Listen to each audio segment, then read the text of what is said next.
Welcome, Reanimated fans, to this week's episode. I am here on the East Coast in the Brooklyn with my intrepid co-host on the other coast, Mr. Stuart Tiffin. Hello, Stuart. Good day, HA. Yep, it is Easter for now. Oh yeah. So happy Easter. Yeah. I've got egg hunts to get to. Sweet. But before we get to that, we're gonna do a bit of a review of Black Summer, the first couple episodes, and we have several news items to get through. Lots of news today.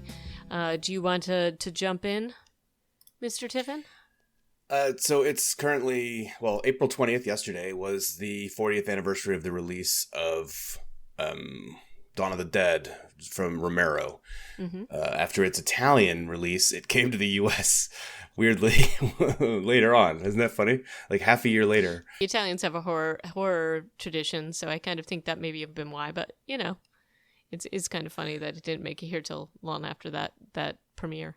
Yeah, I just think of Romero as like a homegrown Pennsylvania director who's like creating content for his community in a way. So it was a little strange that one of his films would have such an international start. But yeah, like you said, take what you can get, get some, if he was like releasing it there to get some momentum, sure. And cool. But either way, so just, 40th anniversary, recognizing the 40th anniversary, AV Club wrote an article talking about how cool the original Dawn of the Dead was, and even highlighting that there were scenes without zombies in them were some of the best scenes in the film, and that it was full of laughs. And just all the various things that you can point out about Dawn of the Dead that make it worth rewatching. And frankly, I want to again. Yeah, I would totally be down with that. It is something that has spawned many, many, many different offshoots, and got to give credit where credit is due. It is the OG. Truth. And next up, to follow up on our terrifying news last week of Candida auris, you found a National Geographic article talking about some of the parasitic funguses that we have talked about in the past, generally as it related to Girl with All the Gifts. And we've talked about this a bunch of times, but this I think takes it to a couple of other scary places too. Yes. So this is the ant fungus. What's it called? Ophiocordyceps unilateralis. The scariest part about their article to me, and I don't remember having read this before, is that it's unzombie-like in that it does not attack the head or the brain of the ant. In the case of the ants, it starts in their gut, and then it takes over all of their muscles. And so think about like locked-in syndrome, and suddenly you can't control your body. And how scary is that as a zombie premise? Frankly, what I think is even terrifying. Scarier is that it actually, I mean, if you're going to make an argument, I wouldn't quite call it sentient, but at least for its purposes, it doesn't infect everyone in that particular anthill in the community. It very carefully keeps the balance because it knows it needs food sources, which is like, the whole that also doesn't really play into the zombie mythos, right? Like for us, zombies are always just kill everything, not really a thinking man's pathogen, right? Yeah, so this is a little disturbing, almost more vampiric, honestly, than zombie. But, that's a terrifying article if you'd like to check it out. And next up, as it came out in the New York Times article, just after that was released, a family in Chicago decided to go public with their experience with Candida auris. And oddly enough, this is the Spore family, which I just think is terrible that this is what happened. But Stephanie Spore, who was the matriarch of this family, she had lupus and a few other things going on. And while she was in Northwestern Medical Center, contracted Candida auris, they think through some intravenous treatment. And unfortunately, she did die after they tried pretty much everything. And ultimately, she and her family decided to take her off life support. The family has gone public with this because they do feel as if the secrecy surrounding this is detrimental to other people who have contracted it, but also detrimental to finding ways to fight it. Both her husband and one of her sons had been giving several interviews last week I do think it's interesting that they only, basically, once she contracted this, they were then told that this had been found in several patients at Northwestern. They were not aware of this before. And the survival rate for this is grim, and it does appear to especially affect people that are immunosuppressed. So in her case, she had a lot of things going on, and her body just couldn't fight it. I do think that I hope that because of that article that came out in the New York Times, that more hospitals are rethinking this plan, because I just think that the only way that you are able to track and fight this is by knowing where it is. And it doesn't feel like they have a good handle on where it is, other than that it's in a lot of places and very hard to fight. So yeah, you got to share the data, and if they're not doing that right now, then that is not the way to success, clearly. And I think that that's a lot of why the Spore family decided to come forward. And I think that it's very brave of them, and kudos to them. So thank you, Spore family, for doing that. And maybe this will hopefully cause more places to be more open about it, and hopefully they will be finding a cure for this. But to me, it's just it's interesting that the reasoning that most of these medical centers have been giving for the secrecy is that it's going to cause a panic. Well, I will tell you, reading these articles, I feel nothing but panic. I'd rather know. Mm-hmm. I'd rather know what's going on. I think that the secrecy is making it that much worse. So, and also, if there is so much secrecy, how are other places going to spot this? Because it doesn't seem like there's like a test for it, but most people aren't thinking about this when somebody's coming down with something. So anyway, so that I'll get off my soapbox on that. But again, thanks to the Spore family for being so honest about that this is just truly a tragic thing that happened to their family, and hopefully it will do some good with them being public about it. So into some lighter, well, not lighter news, but Robert Kirkman in the letters section of the Book of Walking Dead a while back now, because I read about this earlier, but he wrote that I guess there was a question. What happens if all of the undead decompose? Could there be a future in the Walking Dead universe without zombies? And he effectively said, yeah, it's possible. They're all decomposing. So there are a couple of caveats here, obviously. The first one is that the letters section to The Walking Dead has been disproven to be canon. It's fine to theorize and get all hypothetical and crazy up in those letter sections for Robert Kirkman and the editor, whose name I forget right now, but they do a lot of the writing on those pages. And I don't know how much of that you've read, HA. I'm sure you have a few. Yeah, I have. Read, but yeah. But so in this case where Robert Kirkman is saying, yeah, it's theoretically possible that all the undead in the Walking Dead universe could just, rot and fall apart. And once there's no muscle holding together their skeletons, end of threat. Of course, in this world, we also know that everybody has the virus. So assuming that people don't find a way to live forever, there will never be a completely zombie-free world there either. So it was just kind of an interesting little, I don't know, hypothetical jaunt into Walking Dead world in Robert Kirkman's brain. Right.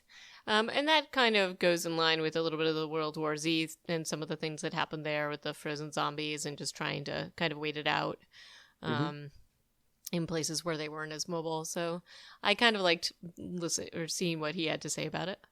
And again, into other lighter fare, hopping into the next article we found. So this has long been theorized whether they were going to do this or not, but Riverdale is heading into season 3. R.I.P. Luke Perry.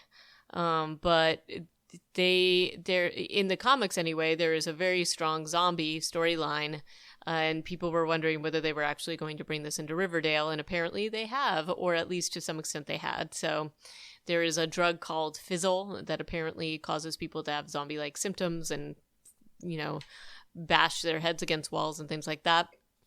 Whether that actually turns into true zombies, I don't know. I have a feeling not, but it's interesting that this is finally making an appearance. I haven't yet seen what fans have to say about it, but it's just it's been a long time coming, so maybe I will check it out. It seems like it's been a highly anticipated storyline. Maybe that's just because of what I'm reading, but I don't know anything about the comic book storyline. I think we talked about it when it first came out in book form. Right. But yeah, people have been waiting for this since the show started. Yeah, so we'll see what happens and how that plays out. And before we jump into our review, I have tried to stay in general away from reviews other than what you and I have talked about, just sort of on a cosmetic level, superficial level, for Black Summer. And we did talk a little bit about what the fans of Z Nation were saying, and that there's a lot of negative feedback out there about the show. However, Stephen King apparently really loves it, and not to get into my review too quickly, but I do think I agree with him, at least as far as a couple of these episodes go. He gave a pretty solid 2 thumbs up for this. So, and I have to say, I kind of felt the same way, and maybe this is because you and I didn't get into Z Nation, and we were not into some of the schlocky ridiculousness of it. But at this point, I'm only 2 episodes in. I know you're further than me on that. But I agree with Stephen King on this. So with that, did you have anything to add to that piece? Just that I wholeheartedly agreed with him, and I was really happy to see that come across Twitter when it dropped. Actually, maybe we should read what he said, which was... Just when you think there's no scare left in zombies, this comes along. Existential hell in the suburbs, stripped to the bone.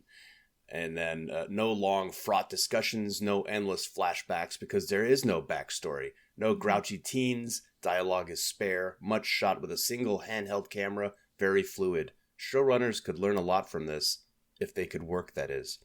I don't really know what that last sentence means. Yeah, me neither. But in any case, I enjoyed watching these first 2 episodes, so why don't we jump into it? Okay. The first episode has a name. Who remember? Well, it's in the show notes. Human Flow. Okay. Not to be confused with like yoga, Vinyasa, flow yoga. I don't know. But anyway, the director was John Hyams. The writers were Carl Schaefer and John Hyams. And just before, I think everybody pretty much knows at this point, but Black Summer is basically a prequel series to Z Nation, though it definitely has a very decidedly different tone, where Z Nation is supposed to be somewhat of a dark comedy and schlocky kind of ridiculousness associated with it. This is not that, or at least I have not seen any of that in these episodes. So it's kind of doing the different points of views, at least in this first episode, with some of the characters. Yeah, each episode is like cut into little chapters with its own headers, which is a style that I think also is kind of cool, especially when you don't have a lot of exposition going on. It just kind of sets the stage, even though it sets the stage in this episode in some odd ways too. Like it says the name of a character you think is about to be introduced, and then you don't really meet that character until the very end of the clip. Like, we'll get to it, right? But I thought that was pretty cool. And then another thing about Z Nation, just to like also go back and be like, where's this coming from? I went back and rewatched several scenes from the first season of Z Nation. Certainly in the pilot, they're dealing with fast zombies, but there are definitely episodes of Z Nation in the first season where the zombies are slow. And I do not understand how I'm supposed to make that work. This was one of the things where you and I, when we first started watching that show, and I admittedly did not delve into it, but part of my frustration was that they couldn't get their canon sort of locked down, and it seemed to oscillate between fast and slow zombies, and I was very confused about why that was happening. But at least within this, they're definitely fast zombies. We are 100% on fast zombies, yeah. And very fast transmission. But that's the thing is that I do like how this was set up, because with the different points of view and the different storylines, you get to build the story of what's happening, even though you don't have a backstory. And there are some really good tension scenes, even from the get-go in this beginning. I mean, they really hit you off the bat with this. It's already a desperate situation. They dive right into it. And part of that tension is driven by the stuff that Stephen King is talking about, this stripped down. There isn't a lot of music in the background. There's sometimes like an ominous sort of, not like Law and Order sound, but there's a little bit of music, but not much. Yes. It mostly, honestly, just feels like it's oppressively hot in summary to me, just based on where they are in Canada. This is all shot, by the way, in Calgary or in Alberta, in a couple of different little towns. Though they do And mention so, yeah. Bennington at some point, which is in Vermont, which I was like confused by, but maybe there's a Bennington in Canada. It was set in the U.S., It but is, they don't. I so don't think they really say where they are at any they point in don't. the series. I obviously just go to Bennington because I know that, but I mean, Yeah. maybe there's many different ones. But so even from the beginning, we see Rose, who is at least at this point one of the main characters, and they're at like this basically a checkpoint where they're supposed to be taken somewhere supposedly safe. She's there with her husband. Before they even get there, they wake up. They're like they're looking out the windows of a house, right? You're like inside this house with them, and there's just a quick flash from Jamie King, who's a blonde white lady, and her husband, who is played by I forget his name, but a recognizable dude with blue eyes, two Caucasians. And then there's a sudden quick shot by a framed photo in this house of like a family. I think maybe they're Asian. They all have dark hair. And you're like, oh, this isn't their house. Like right away, you're like, it sets oh my it gosh, up, and they're like kind I of know what's happening. Yeah. And it turns out that this is actually, and it doesn't really get cleared up. Maybe later this episode it does, that we're not like on day one of the zombie apocalypse. No. And in fact, if you read the back, the back of the box, as it were, this is almost 4 months into the outbreak, so not knowing where they are in the country, it started again, funnily enough, in Denver, in Colorado. And so they're somewhere. It seems to be ground zero, dude. Yeah. But anyway, so that's kind of also more backdressing that we don't really know watching it, but it's just kind of interesting to note. But yeah, go on. So then we get to that roadblock or checkpoint. Right. Rather. And this is the thing, is that they know enough about it. And, the husband in this couple is Patrick, is looking pretty like you already know something's up because he's got like a sheen of sweat on him. And this is what I will say, that this did frustrate me, because clearly they know what's going to happen to him. They know. And like, he's been injured. He is not doing so well. They're checking everybody at this checkpoint, like their eyes. They're doing pretty thorough checks. And then he gets caught out that he has a pretty significant injury to his like abdomen. And her daughter has been cleared and put on the truck. So they're kind of waiting there. And then suddenly they discover that he is infected, and all hell kind of breaks loose, and the truck pulls away with her daughter on it, with Rose's daughter on it, Rose and Patrick's daughter on it. And they manage to get away. There is a good, I feel like the tension building here was great with the crowd and with how they were checking everybody, and the significance of that. I thought that. And the extras do a good job, too. This was like, good. On rewatching it, there's a lot of tension, there's a lot of stress. The military, I do take some throughout this season. I take some. There are some problems with the way that they're doing uniforms and rank and haircuts on these soldiers. But if we are 4 months into things maybe stuff breaking is down, maybe it would get crazy. Yeah, maybe it would get worse and worse. But yeah, but I did think like with there's a guy yelling into a megaphone. There's people yelling, there's, frisking going on. And it's a good scene of tension and a little bit of chaos, but like some people trying to maintain order. I thought it was good. It was a good scene. Yeah. And we also see some characters who we run into later in this scene, which is kind of cool too.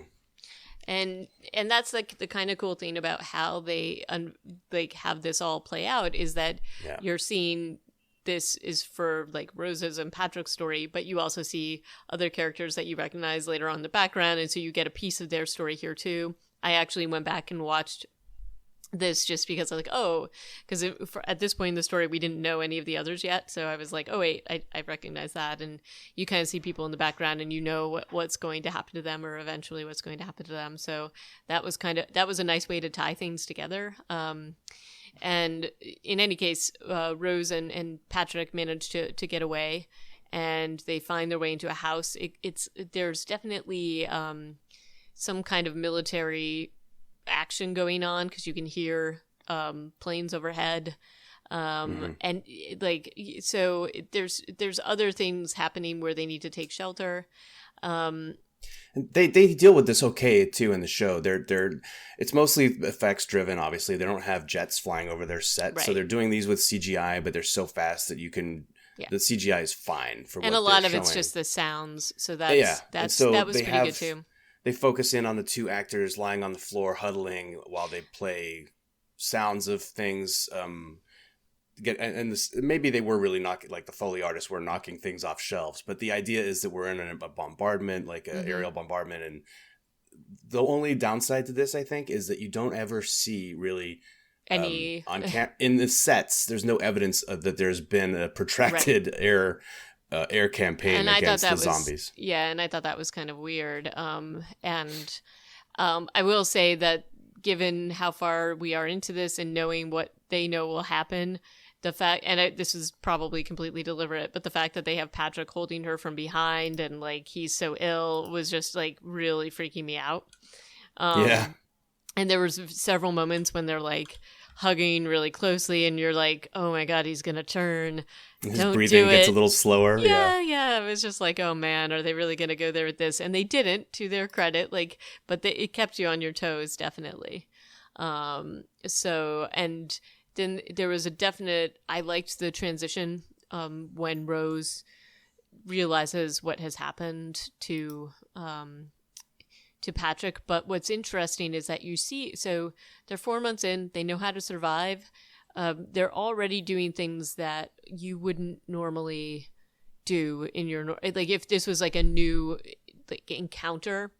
For example, she just randomly finds this old woman in the house that they have invaded and just kind of like ignores her, just goes, and as she's taking care of herself, doesn't, I don't want to say she doesn't care that Patrick goes after the old woman, but she uses that as a way to escape. She doesn't even try to save the old woman that, clearly is defenseless.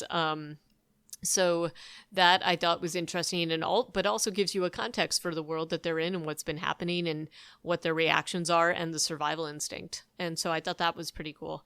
And it also gives a nice a nice transition between Patrick. I mean, they have some very tender words that they share. You know how she feels about him. So they set this up really quickly and you believe it. You believe the bond between them. You believe that they care for each other and that despite the fact that he's super ill, they're going to go and try to get their daughter. Well, best laid plans, of course. But then to understand that she's going to go get her. Well, yeah, he's the one who's like, I'm not going to make it. But But they and then he kind of somehow turns pretty quickly, I guess, after that. And the scene of her getting out of the house is good, and then they're out in the streets, and that's kind of where the rest of these introductions begin. Right.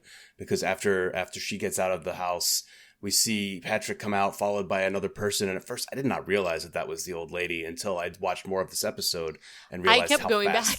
Yeah, I kept going back. How fast this transition does happen. It was hard for me to see who it was because it was pretty fast, and then I was like, oh, okay, I guess that's got to be the old lady.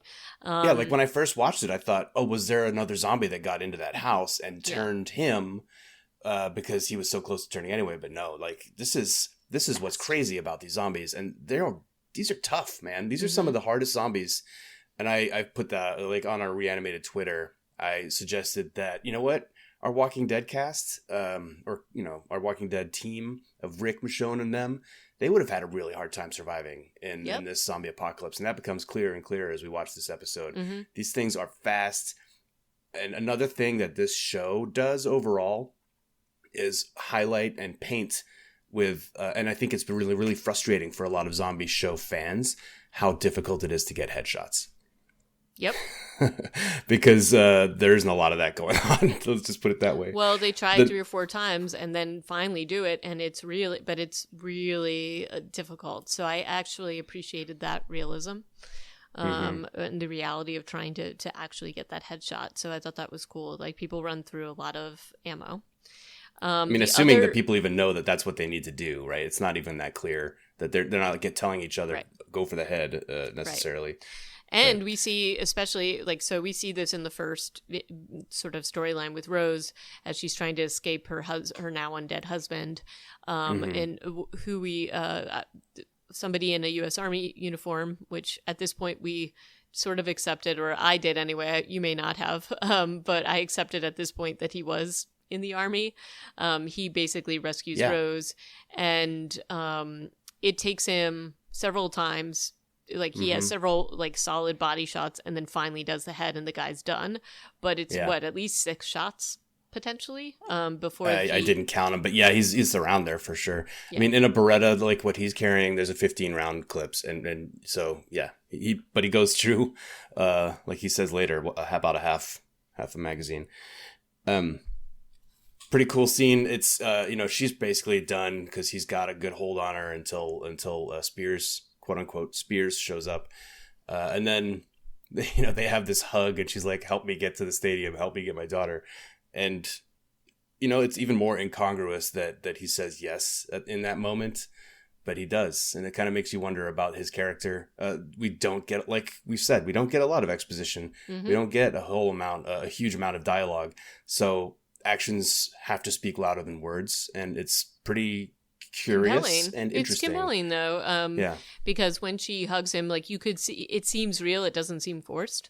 She's just totally, she just lost her husband in this horrific way, and this guy saved her, and he didn't have to, and I think it's more impressive when you see some of the other storylines and how other people are acting, the fact that he did save her.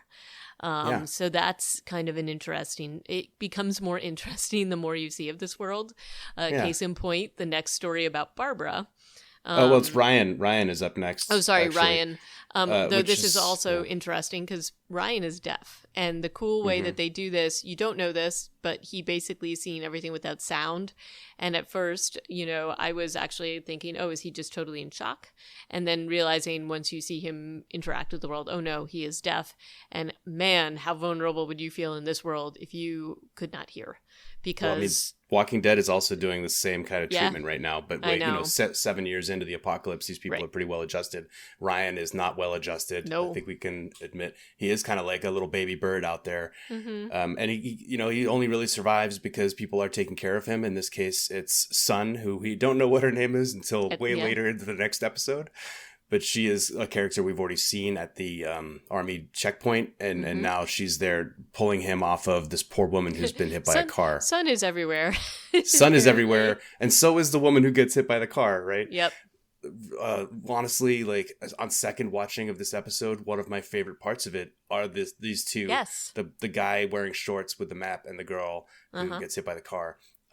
You don't know how cool it's going to be when Ryan's just walking up and being like, dude, are you okay? Kind of thing. Yep. But then Sun pulls him away. They run through some alleys. We see a zombie attack. We don't necessarily know that it's that same person. Right. And we also don't know that that's Lance over there. But we find out later. And so all these things are kind of interconnected. It's also, I want to just talk about the set. It's a huge exterior set that they're on, which is literally a neighborhood. I don't know how they got all these homeowners to be cool with it. Just like a suburban neighborhood, and they're using it like their playground. It almost feels video game like the way that it's set up and the way the point of view of the camera is, because you have them running through all these alleys, running through houses. There's a lot of quick action, and you'll see things happening. They don't necessarily focus on all the action, but you can see it happening on the sidelines or in the background. It's very slick the way that they did this. They do it a little bit in the Ryan section, but they do a lot of it in the Lance section when we're following the zombie. And that's pretty cool. But let's quickly talk about Barbara, which is a really cool little vignette too. She's a very cool vignette. So older lady, vulnerable. Go on. Oh yeah, and so she's in a car. She clearly doesn't know where she's going. She's looking at a map, and this guy approaches and basically pulls this whole storyline. And I will tell you, I knew what was going to happen because he talks about the fact that his family is there, that they have food, and then and they all never this. appear. They never appear, and she never says, "Where's your family?" The minute he basically gets her to trust him, and it's pretty like dark because he's like, "Oh, do you believe in? Are you Christian?" All this stuff, and when he gets in the car, he immediately tells her to get out. She, oddly enough, because he gets pulled out of the car and she immediately goes into the back, which I thought was weird because I thought she would just jump into the driver's seat and take off, but she didn't. And maybe she's just totally in shock. But that was also other characters. So this is just a very cool way of telling this story. I was really just like, and when you see later on what happens, it's like, oh, this is great. It's such an interesting way to introduce William, who doesn't get like a title card. Yep. Neither did Sun, right? Nope. Both of these major characters don't get introduced with a title card. Barbara does, and we'll talk about Barbara and what happens to her in the next episode. But it's like very curious the way that they've put this together. It feels intentional though. Yep. And so that's just a really cool scene. you suspect that this guy is up to no good, but he's a really good talker. Yep. And he talks his way into that van, even though she is suspicious of him. Mm-hmm. In a way, it's almost like inevitable in a way. Like she has the power to not let it happen, but she lets him get in, and then the inevitable happens. Yeah. But then William shows up anyway. So that was a really cool scene. It gets finished later.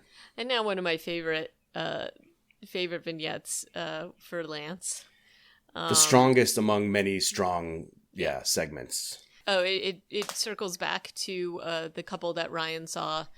We only saw this woman on the ground. She's with her boyfriend or partner, and they're both sort of lost, at which point she totally gets hit by a car and she's dying, and he doesn't even stay with her. He takes off.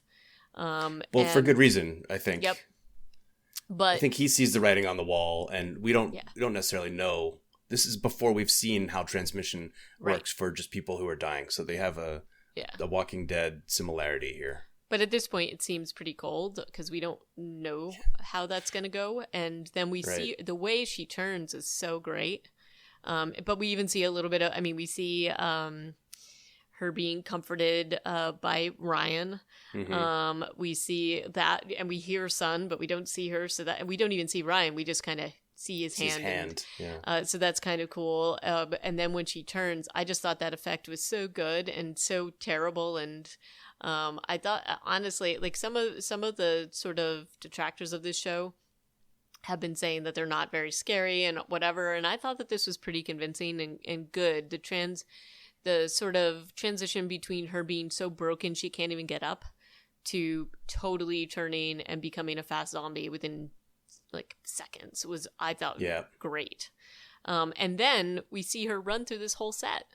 And chasing people who are screaming in the background, running up to the front of houses where people are standing on the porch with a gun, and they shoot her, but then run inside, and just one after another, these little people kind of getting away by the skin of their teeth. We see her finally take down Lance's partner, and that was like, whoa, just totally fast. And Lance runs away, and then it hops. And that's Lance's introduction. Yep, pretty much. And then you finally hop into Spears' introduction, and it turns out he is not actually a part of the armed forces, and he's been taken into custody by several men in uniform. I'm assuming they are, but maybe they are also imposters, but I'm assuming they are actually in the army. Their haircut, their hair is just like, one of them has a full beard. And right, that's what was confusing to me, and I was like, the other one has a goatee. The third one has really kind of too long hair on top of his head. But again, like, if we are 2 months in and grooming standards have been significantly relaxed, sure.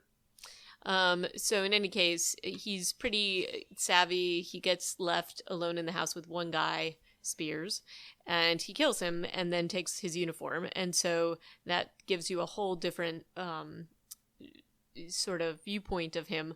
But it also, again, makes it even more interesting that you kind of have this negative view of him, but you don't know the whole backstory of why he's been brought in by these guys. And then he does save Rose. So it makes you think a little bit. There's a lot more to his story, so you're looking forward to hearing that. And then the final section is called Checkpoint, which is this there's a 1-lane bridge, and there are a lot of soldiers there actually, but there are way more civilians.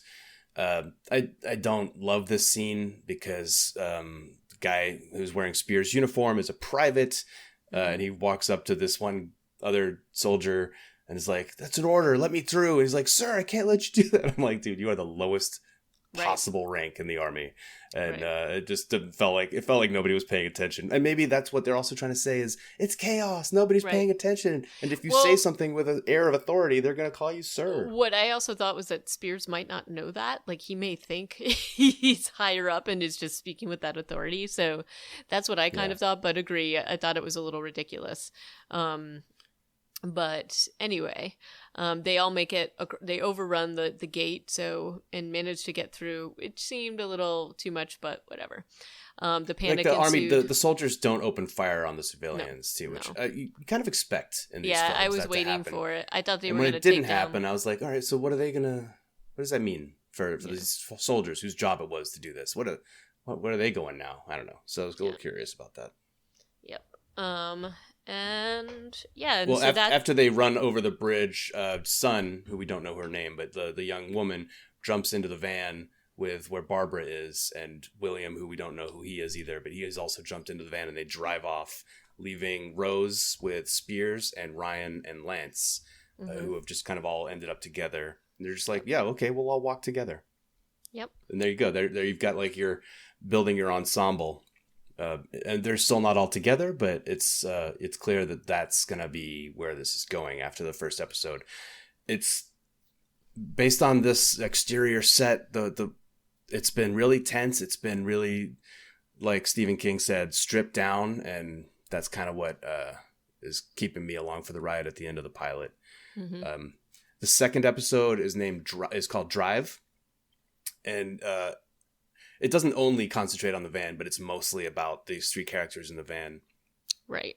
And this is shot in a different town, from what I've read in the backstory. But it's again like basically suburban Canada, I guess. Right. Yeah, and it's mainly the story of Barbara, William, and Son, though we do see a little bit of Spears and Ryan and Rose and Lance.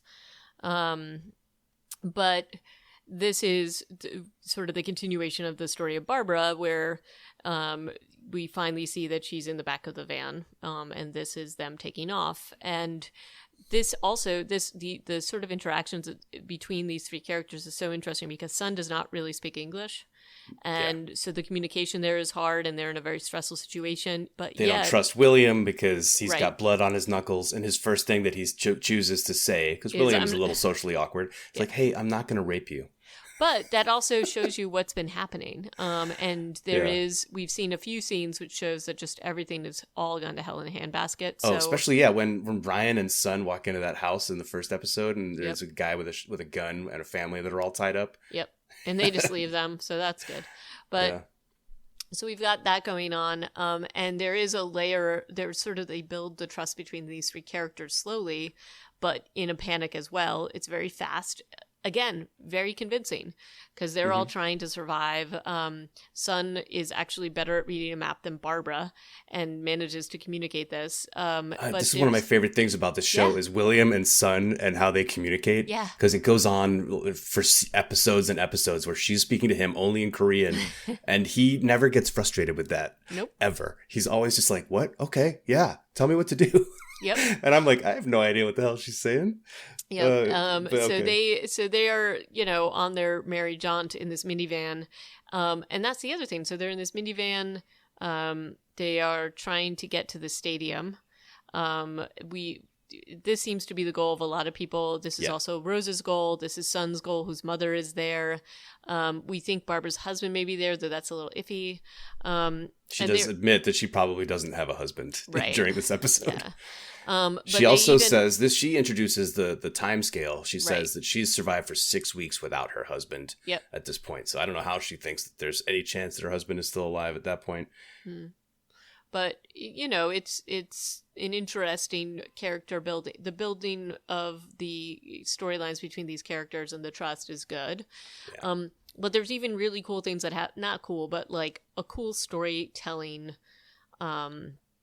device that they use is just there's these moments where you're like, oh God, are they gonna leave some behind when Son goes to try to take the it's whatever that tricycle thing was out from under the car after they were attacked. When Barbara leans out the window and screams, "Get in the car!" That's a good scene because the zombie gets really close.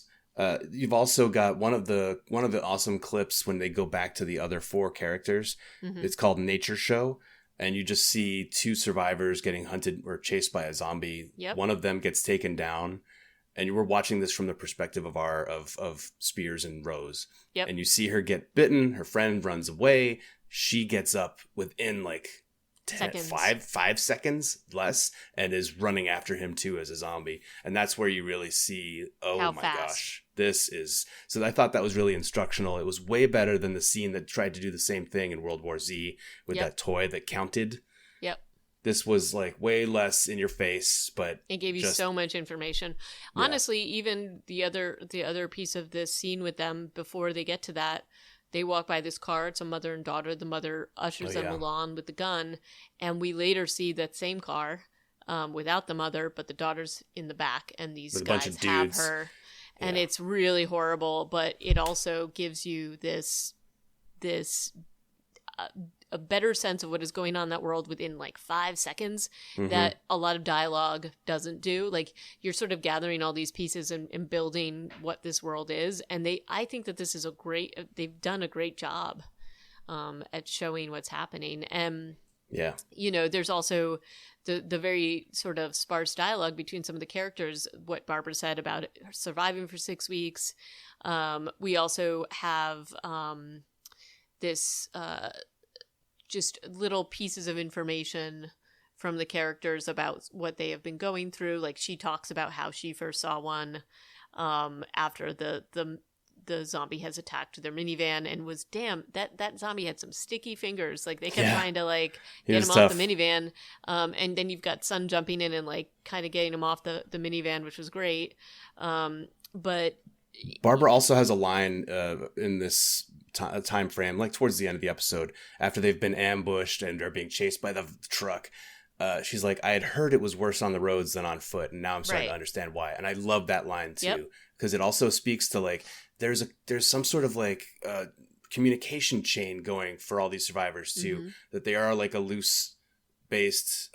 Some of them are trusting each other and telling each other like, hey, stay off of this road, or, you know, don't get in a car because it's bad, or, you know. And I just think that also just tells you so much in one line. That's pretty cool. Well, also, just even then seeing like they go off the sort of road that they were on, they get ambushed by some survivors who try to get their van. There's another couple of survivors that are being chased, and they like do not stop, and they're like, we're gonna keep going. And the woman says to to William, she's like, I'll do anything, I'll suck your dick. Like, these little things give you just such an eye-opening perspective about what this world is. The desperation that everybody is having just to stay alive. And then I will say the only piece that I was a little like about was the whole fact that the big black truck that's trying to chase them, supposedly for the gas, doesn't seem to have an end game, and is wasting an enormous amount of gas. Yes, true. To get them. And this whole chase scene seems like kind of crazy. I get it, and I get what happens at the end of this little chase scene, but it's still the end. It seems to be wasting a lot of energy. Yeah. If that is the resource that you're trying to get. There's a lot of cars that are just hanging out, which sure sounds like gas. A diesel too. Yeah, so it's sort of like... The truck sure sounds like a diesel. That minivan is definitely regular unleaded. So that just seemed a little crazy to me. However, the end of the chase scene was pretty amazing. Oh, incredible. I think it's a real bummer that William tells Sun to put on her seatbelt and Barbara just holds on tight. Well, right, but why wouldn't she have... I was like, why didn't you put on your seatbelt? But in any case... That's what I'm saying, it's a shame. Yeah. She goes fly. Like, what's so cool about this? Not cool, but okay. So 2 cars crash. There are no zombies around, but after the car crash, now there are. And it's really interesting about the dynamic of zombies to humans in this show. Zombies are fairly scarce. We've only seen a handful, 4 total, by the end of this episode, and they are such a threat, such a factor to be reckoned with, that these 5 humans who survive this this car crash have no choice but to run away. Right. And they know, like, this has been the truck that's been chasing them. And they decide to let them into the restaurant, Sun and William do. Very split-second decision. So there really is, okay, the zombies are the bigger threat than you humans who might be pieces of garbage, but we're still going to, at least for the moment, let you in and survive. I did like the fake out, because when they hit the concrete divider, and William is, you know, not in good shape. I actually initially thought he had turned because the way his hand was kind of going through the glass. I was like, ooh, and it was a good fake out because he doesn't turn. And then you see, I mean, we saw Barbara being jettisoned through, and we see her starting to transform, and Sun is just like, oh God. And she tries to get William out, and then she's like, all right, man, every man for himself. And she's out of that thing. And then there you see what's happened with the other pickup truck. This is really just, it's such great storytelling because it's sort of changing priorities. And I just really thought that this was so clever and slick. And again, I admit I desperately wanted to go into the next episode, but I decided to leave it alone because I tend to give away spoilers if I do that. Oh, so. I could not. I've finished the whole show. I mean, I think I watched the first 5 episodes the day it came out because I just could not stop myself. But yeah. Good on you. So hopefully, it sounds like you are with me that you think this is a pretty cool show so far. I have to be honest. This is like to me, this is some of the best storytelling, at least at this point. I don't know how you feel at the end of the series, but I guess we'll get to that eventually. But at least these first 2 intro episodes, I think is some of the most successful in terms of this kind of story. So, yeah. And you know, if I hadn't known it going into it, I would never have equated this with Z Nation at all. So right. That's kind of interesting that they even connected it because you almost don't need it. You could have this stand on its own, but maybe they were trying to pull in a base audience. But I think that this totally stands on its own. Yep. It's not Walking Dead. It's got a whole different vibe with the fast zombies and its transmission. It's not Z Nation because after going back and rewatching some of that, I'm like, yeah, not even close. So yeah, this is its own thing, and I kind of hope that they do more than one season. I don't think it's been established to be a one and done, so we'll see what happens. Although, you know, let's get to the end of this season, and you can tell me what you think of the odds are of that. But I also think that one of the successful things about these episodes, you know, they managed to set up everything so quickly. I mean, the first episode is like 45 minutes long. The second one is like maybe 35 minutes. Yeah. Like, this is very fast. And they're successfully like setting, it doesn't feel forced. It's really just tying these stories together in a super, like, I think, elegant way. And elegant's a good adjective for this show, I think. But also, I think that one of the things that, you know, what would happen if things went like this, and just seeing the breakdown of society and organization and what the worst parts of humans coming out, but also not the best parts too, because you're seeing some of that human, but you're seeing some of that the character of some of these players come out with William, even though he says it in an awkward way. He, at least at this point, is one of the good guys. So he's not one of the guys kidnapping little girls in the back seats of cars. He's definitely doing as he's practicing what he preaches. Right. So far, he still seems to be like, he gets into a bit of like a pissing match with the truck in a way that ultimately was unhelpful. Correct. Like, he has a temper. And I'll also point out that he pulled that guy out of that car. He didn't know what the situation was, but he did pull the like nasty guy out of the car that had basically hijacked Barbara's ride, not knowing anything about it other than he wanted to survive. But then he's like, okay, son, you can stay, and so can you, Barbara. So it's interesting, but he didn't let the couple in the alley in. Like, nope. I don't really know why they wouldn't have let them in that scenario, but it was kind of telling. They didn't let them in, but I also think that, okay, he doesn't know them. He sees the zombies coming, and I think his instinct was to just get away. Just go. And I think that they did feel, you see the looks on their faces, they're not, Son and William and Barbara are not totally psyched about the decision, but it's kind of like they are in total survival mode, and they're like, we're not going to take on any more risk. And I kind of think from Barbara's perspective, it's like she did trust that other guy, and what are you going to do? So yeah. Anyway, yeah, because as soon as Drive, the episode begins, William is saying, like, I'm not going to rape you, I'm one of the good guys, and you can see Barbara's face. She's not saying it, but this is like kind of exactly what the last the other guy said. Yeah. So yeah, she's definitely, I think, just I feel like all these people are just living moment to moment and just doing the best that they can. And it's kind of, and I think the show gets that across in a cool way. But then we have, I mean, the whole scenario between William and Son and Barbara when Son gets out. What's really funny about that scene is that, Son's insistent that they stop the car because they can hear something dragging after that group of people tried to ambush them.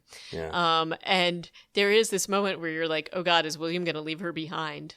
And both William and Barbara are like, oh yeah, you should go and check. But they also reassure her that they're not going to leave her. They do. Not that Barbara could do anything about it. But again, you kind of still wonder whether they will or not. And they don't. And so that builds a trust with them. But it's just this really, these little moments just are so telling. So again, I'm totally on board with what this series is doing. And very, very well done. Yeah. Kudos. So for anybody wondering why we're not talking about Game of Thrones right now, which is kind of what we had said we were going to do, other than that Umber boy, poor Umber boy. Oh, you finally watched it. Thank goodness, because I was just like watching it and I'm like, you know how I feel about zombie children. I'm like, really? Yeah. Had to be a zombie child? Anyway. But that's why, because we could only talk for about 5 minutes or less about that scene, as cool as it was with all the, cool characters, wildlings and barrack Dondarrions and Umber boys. There wasn't a whole lot of zombie action. They're still setting up for that, so we will get to that. But I think we're probably going to have to follow through and finish up Black Summer before we talk Game of Thrones. Yeah. Black Summer only had an 8-episode run, so it shouldn't take us too long. And the episodes get shorter and shorter. Like the last episode of this show is only 20 minutes long. Yep. And these ones were 40. It's like, what? Okay, sure. So we might be able to do 3 at a time, and HA and I will hammer that out as we go. But next time, I think we are going to just talk about episodes 3 and 4, because those are fairly good length still.